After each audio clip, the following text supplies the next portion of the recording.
The most recent update for the Tonex has flown under the radar a little bit, but it might have unlocked some game-changing features. In today's video, we're going to explore the Tonex editor app and see exactly what it can do. Welcome to Pedalboards of Doom, your one-stop shop for guitar gear and news. I am Budge, and we're joined again this week by Lee. Say hi, Lee. Hello everyone, how you doing? Same as last time, I am going to be the token guitar player for this. Lucky for you guys. Indeed.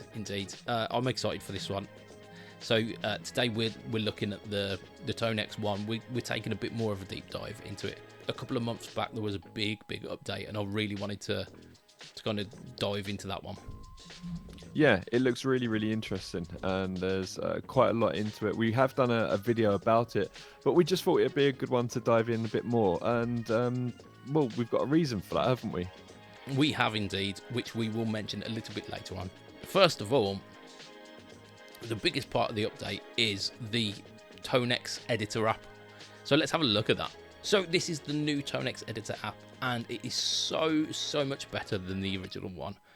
If you had the misfortune of playing with that original one, it was a little bit clunky, a little bit cumbersome. What it basically allowed you to do was you could import and export the profiles, like the amp profiles, but any changes that you made on the app itself wouldn't become live until you loaded that profile onto your Tonex.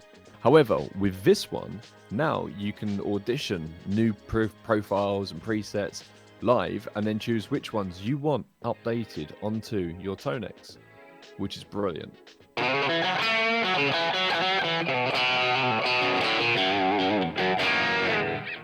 There we go. Nice, very good. That's really cool, man. Right, it's a nice enough sound as is, but if I wanted to like adjust some of the things, so here we go. I'm gonna, and then I can adjust the presence on it to get a slightly darker or slightly brighter tone. I'm gonna bring that back a bit because it is a bit spiky actually. That is. We can adjust. We've got the same controls that we've got on the front of the pedal itself, the bass, middle, and treble. But you can also change the frequency at which those controls work. So you can have a slightly lower treble control. You can have a slightly higher mid control to suit what you want out of the guitar. So I'm gonna do some more live editing on this one, and we can see what we can do with this. I like a little bit of maybe a little bit less bass, a little bit less mid, a little bit less gain as well.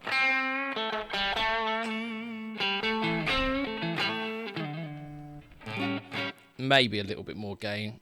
And there we go. So what you can see is that this is doing everything in real time, which is exactly as we would have expected from the get-go.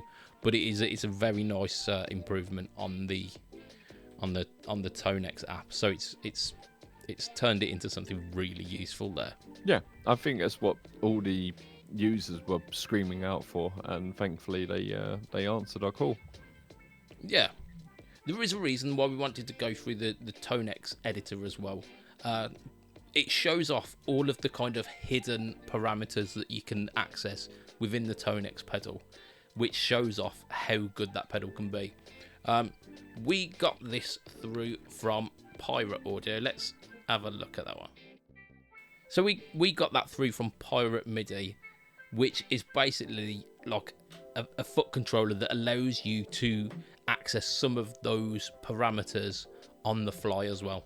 And it shows you which parameter you're on, but we will cover that much more detail in a video coming very soon. I am hugely excited to be trying this one out. I think it will turn the Tonex One from an amazing kind of home practice tool that has got some potential to being this like almost big full Tonex beta with the ability to adjust parameters that you haven't had access to before.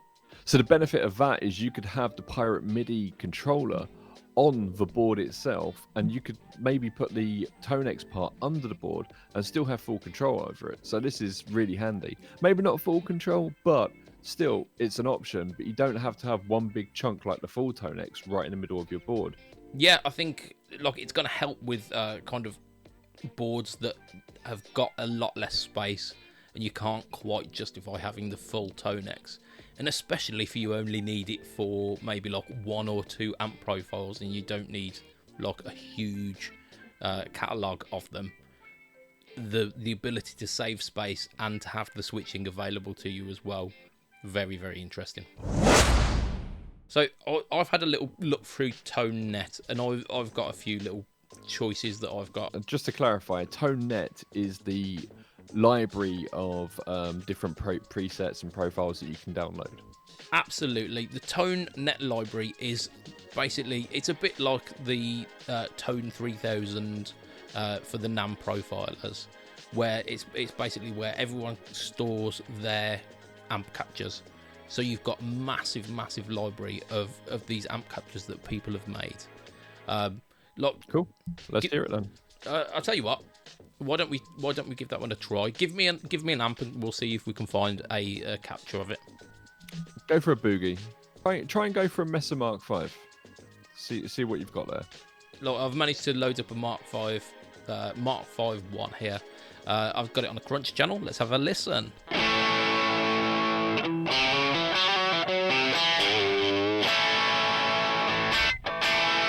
Beautiful. Sounds really good actually. That does. Like from the get-go, everything at 12 o'clock. Let's do a little bit of tweaking. I want a bit more mid-range in that. Oh, that sounded good. There you go. Bring the presence back a little bit.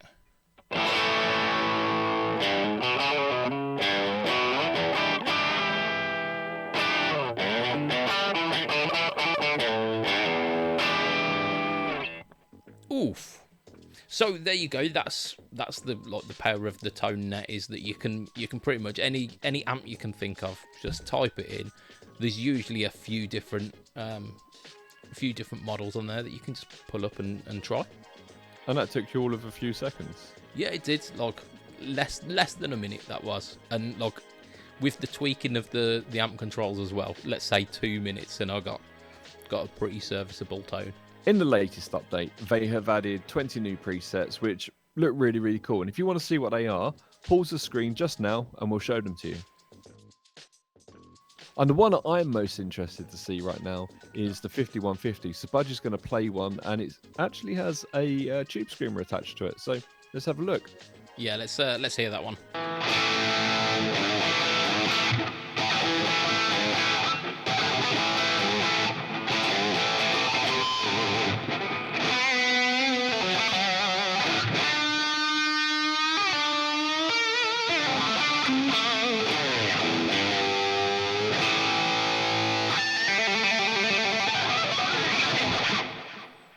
There we go. Suitably metal. It does the thing. It does, yeah, it definitely does the thing, doesn't it? It definitely does the thing. It is. It's not a sound that I tend to gravitate towards, but there's no denying that definitely does the thing.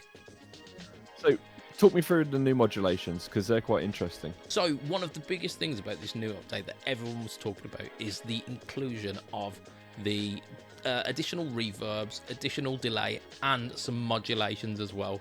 So we're going to take a deep dive into all of those and see what they sound like. So to appease the comment section, here is the clean tone first. Let's have a listen to that.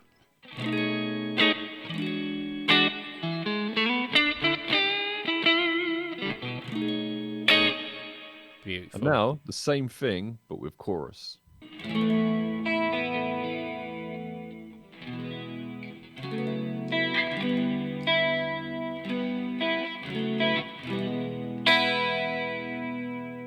That really takes over the tone, doesn't it? It's not subtle at all. Well, so there are 3 controls on this. You've got rate, depth, and you've got level. So I can make that a bit more subtle.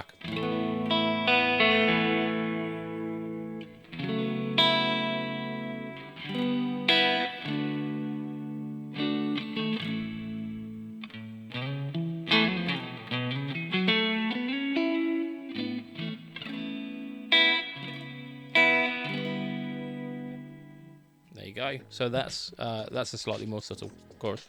The great thing about all of these modulations as well is you can put them pre or post kind of amp section. So I'm going to show you that exact tone, but after all of the amp section. So it's like a more saturated, more of a kind of studio-y tone.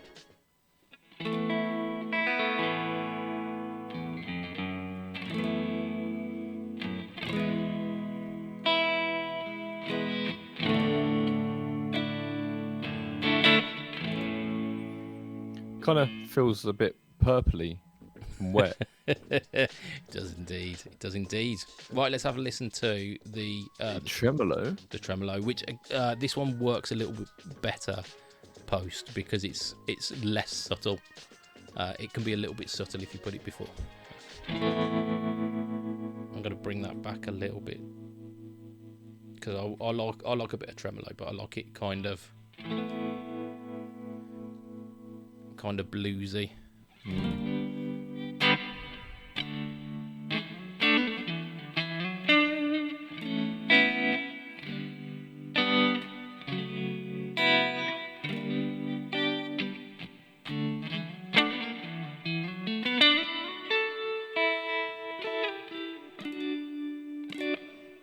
Beautiful. Okay.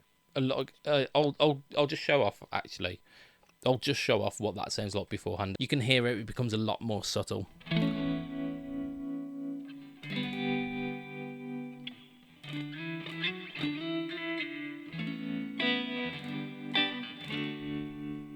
Right, so we got phaser next. One of my favourites.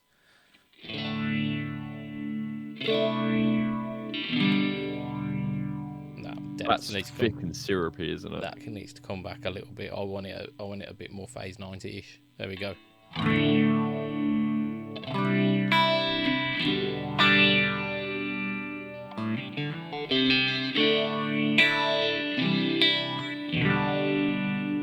don't remember that song having phaser in it.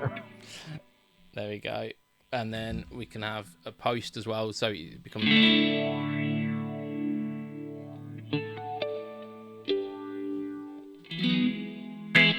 So a couple of years ago, we actually did a video about putting phaser in post after overdrives because it sounds like your overdrive's roaring into action. So we'll link that above here.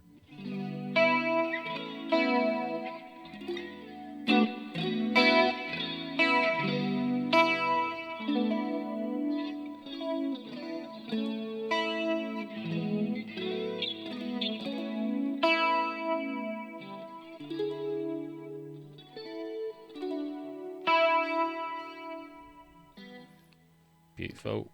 You really want that 5150 with that, don't you? Yeah, like some of these would like lend themselves towards get a gainier tone, but it gives you a real sense of the effect when it's into a clean channel. Absolutely does. Yeah. Oh, that is lush, that isn't it?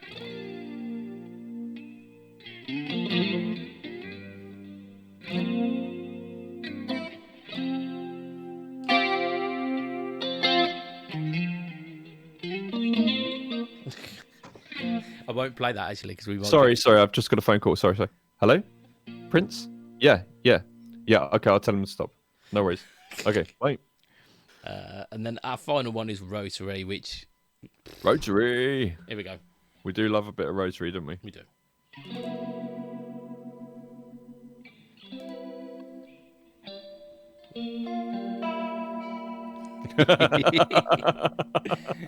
Nope, not allowed that one.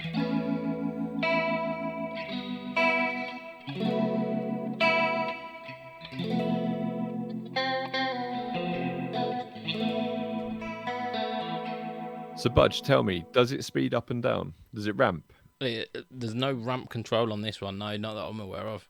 But if you change the speed, does it change suddenly, or can it ramp up? Let's go for it. Let's have a try. Oh, it sounded like it did. There you go. It did that. Whoa. Yeah. Let's try again.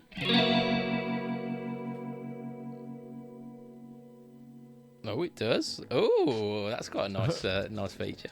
That might be a really cool feature to try out with the Pirate MIDI, actually, because I'm sure you can switch between two kind of presets with that. That'd be really cool, doing the ramping between that. Yeah.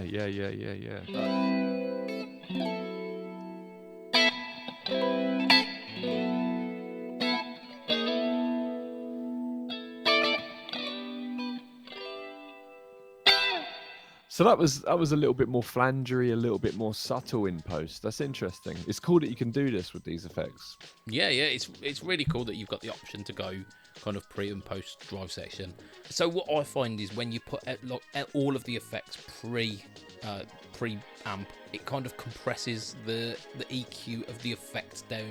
So with the rotary, with the flanger as well, you get more of the overtones, those kind of harmonic overtones when you put in them post. So there's definitely some that you would want post, and there's some that you'd prefer pre, like the phaser. Can you add more than one at a time and have like pre and post? You cannot. You are limited to one modulation, one delay, one reverb, one comp, and one noise gate. So, and that's another point. Those controls, such as compressor and so on and so forth, like the noise gate, where they were just single knob controls on the Tonex beforehand, now on the editor they have like 3 knobs on some of them. So that's much more expanded compressor, noise gate, and so on and so forth. Yeah, absolutely. They like some of the effects on it, like the compressor felt like it was a bit like a Dynacomp, where you basically get more or less of the control. Set and forget sort of thing. But but is on or off, or more or less, isn't it? Yeah. So like with a Dynacomp, a Dynacomp sounds like a Dynacomp, and you dial in more or less of it essentially. And the reverb as well was a bit like a reverb on an amp, where it's a reverb control, and it kind of does a little bit of like mix and dwell all at the same time. Yeah. So this kind of separates all the functions for it. I think that they were available on the old editor, but you couldn't adjust them all on real time. Yeah, so there are 2 more effects, but they're broken into various types of each effect. We've got delays and reverbs. Tell me about them. In the original Tonex, there was reverb, and as I mentioned, it was all on the one control. I think through the editor you could have access to like 3 different reverb types. I think it was spring, room, and plate. What they've done is they've expanded that. They've now given you like 3 additional spring reverbs as well. So like 3 different voicings of spring reverbs. They've also added a delay into that as well. So you've got the option between a tape and a digital delay. So let's check some of those out. So we're back to the first amp that we tried out, the Quilter Mac 3. And this is it, kind of pretty much standard.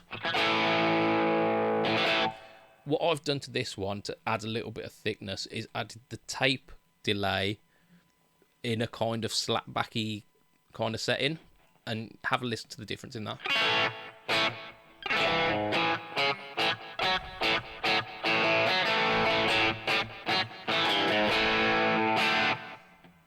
So it's adding like a nice little kind of thickness to it. So let's bring that up so we can actually hear the kind of tonality of this this delay.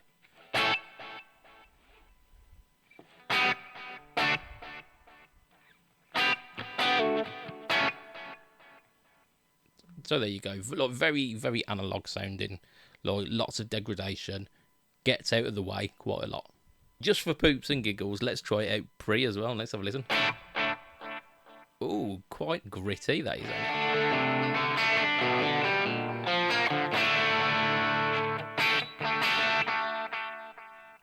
Beautiful. I prefer it post. Let's put it post. Let's have a listen to what the digital delay sounds like. As standard, it's set to sound a bit like U2. Hey.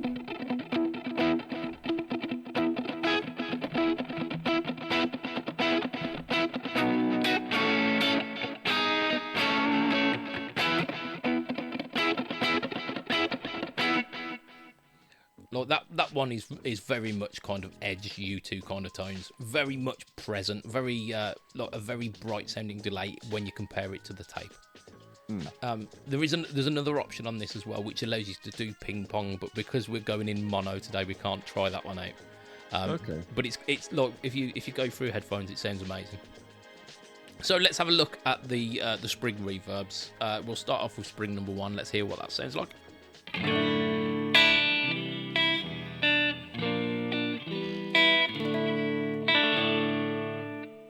There we go. Quite a present sound, that one. So that's the first one they had originally, and then the other ones are ones they've added in since. I believe so, yeah. So let's have a listen to the difference between these.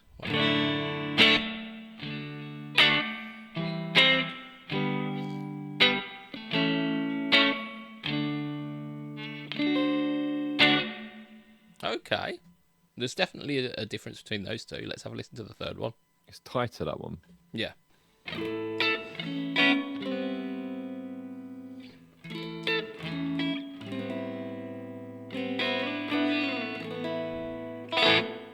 And that one's really smooth, still with a bit of a bite on the top, but it is really smooth in like in the mids. Yeah, it's very musical, that one. It's yeah, the best one so far. Let's have a listen to number 4.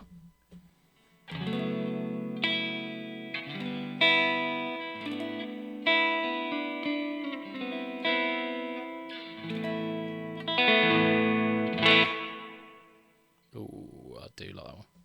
That's really nice. Yeah. I think that one, because it's slightly darker, but it still has that splash behind it. I really do like that. Well, Yeah. let's have a listen to the room and the plate just for completionist's sake.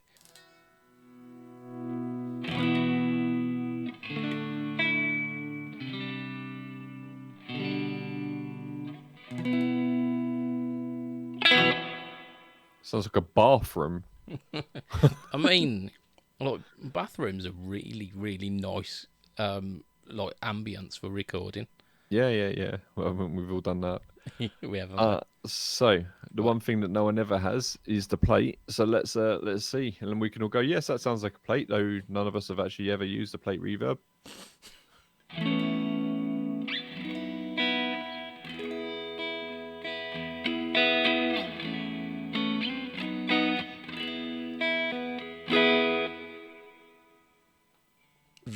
That one is definitely like a much longer, much lusher. Like if you're after like a real big ambience, the plate is where it's at. So which one would you choose?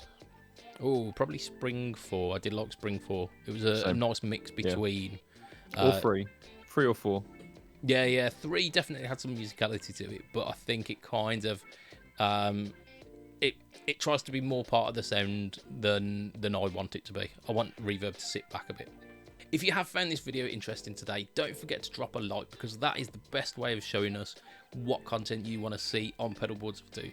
And if you want to subscribe, that helps a lot, because that shows the companies that you support us. And the more subscribers we get, the more gear that we get in to do more demos for you. Until next time, bye-bye. See you later. Goodbye. I often put my delays in the loop, so maybe that's kind of what it's harking at. But you're more of a straight into the front end, aren't you? Yeah, I love ramming it up into the front.